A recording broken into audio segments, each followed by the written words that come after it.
Hello guys, maayong udto. Saon man nga nagkagubot naman ng Pilipinas, hinahinay guro tag aginod ani. Balhin siguro tag Ecuador ani trabaho.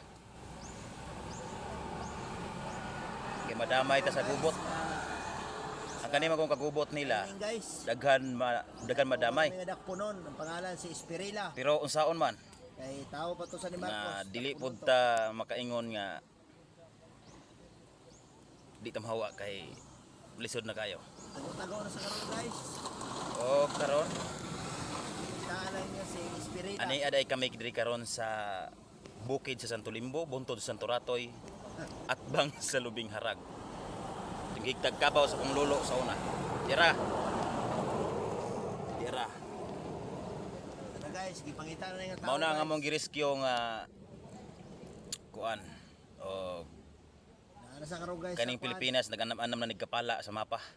Nasa guys sa Berlo. Kay ang gubot, grabing gubot na. Itaan niya pangalan. Saon naman ni hinuon ng panahon na nga sino man ni gubot. O daghang salamat, mayong udto kanatong tanan. Thank you.